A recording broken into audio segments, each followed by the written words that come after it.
BNP নেতা নাসির উদ্দিন আহমেদ পিন্টুর হেফাজতে মৃত্যুর বিচারের দাবিতে ৬ ডিসেম্বর শনিবার রাজধানীতে প্রেস ক্লাবের সামনে মানববন্ধন অনুষ্ঠিত হয়েছে।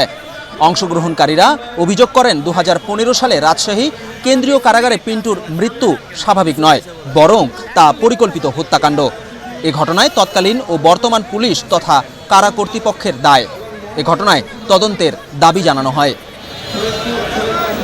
করোনা বা যে কোনো ভাইরাসের এগেইনস্টে ফাইট মানি ব্যাকট্রলের লেফট রাইট। মানববন্ধনে বক্তারা বর্তমান আইজিপি বাহারুল আলমকে দায়ী করে তার বিচার ও মৃত্যুদণ্ডের দাবি তোলেন।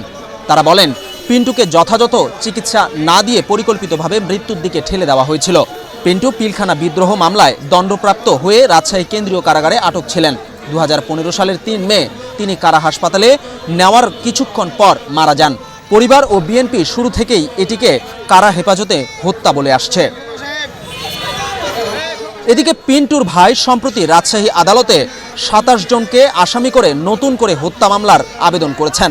মামলায় তৎকালীন কারা ও পুলিশ কর্মকর্তাদের পাশাপাশি একাধিক প্রভাবশালী রাজনৈতিক ব্যক্তির নামও উল্লেখ করা হয়েছে। বক্তারা বলেন এটি শুধু পিন্টুর মৃত্যু নয়, দেশের কারা ব্যবস্থার সংস্কার ও দায়বদ্ধতার পরীক্ষাও। মানববন্ধনে শীঘ্রই নিরপেক্ষ তদন্ত ও দোষীদের কঠোর শাস্তির দাবি জানানো হয়।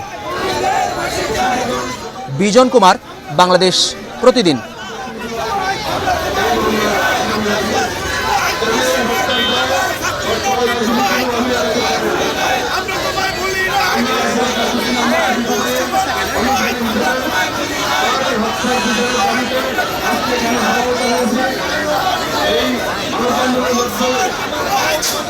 বর্তমান